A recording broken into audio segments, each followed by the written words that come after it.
अगर आप फ़िलॉसफिकल बुक्स पढ़ने का शौक़ रखते हो तो आपने माकियावेली की द प्रिंस ज़रूर पढ़ी होगी, और अगर नहीं पढ़ी है तो भाई इसके बारे में सुना ज़रूर होगा, क्योंकि सबसे ज़्यादा कंट्रोवर्शियल बुक है।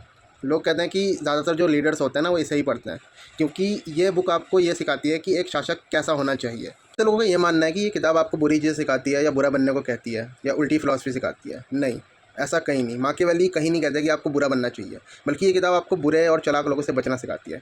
ये किताब बाकी फ़िलॉसफ़ी की तरह नहीं है कि ये बोलती है कि दुनिया कैसी होनी चाहिए, ईमानदार, सब कुछ अच्छा होना चाहिए। नहीं, ये किताब बोलती है कि दुनिया कैसी है, और हकीकत में दुनिया क्या है, बहुत बुरी, बहुत हरामी, खाने को तैयार है भाई। अगर कोई भी भोला इंसान है तो भाई दुनिया उसे बेच देगी। ये किताब आपको सिखाती है कि भाई सत्ता का कोई नियम नहीं होता, कोई मॉरलिटी नहीं होती, इसमें कोई अच्छाई नहीं होती। सत्ता का सिर्फ एक ही नियम होता है कि सत्ता हासिल करना और उसे बनाए रखना, और उसके लिए वो किसी भी हद तक जा सकते हैं। पॉलिटिशियंस को बेनकाब करती है, शासकों को बेनकाब करती है, और उनके झूठ को सबके सामने लाती है। और इस किताब में कुछ ऐसे सच हैं जो लोगों को सुनने में काफ़ी कड़वे लगते हैं। तो जो पहला कड़वा सच है इस किताब का वो ये है, the end justify the mean.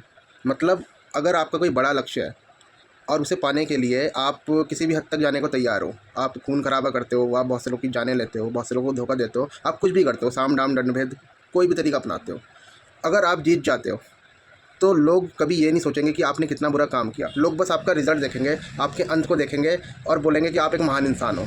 आपको वो विनर बना देंगे, विजेता बना देंगे। वो ये नहीं देखेंगे कि आप कितने बुरे थे, आपने क्या क्या किया। अगर आपका लक्ष्य बड़ा था और आप उस लक्ष्य में कामयाब हो गए तो आप महान आदमी बन जाओगे। जैसे बहुत से वॉरियर्स हैं हिस्ट्री में, क्या उन्होंने लोगों को नहीं मारा? क्या उन्होंने कभी जेनोसाइड नहीं किया? पर आज उनके नाम के आगे द ग्रेट लगता है।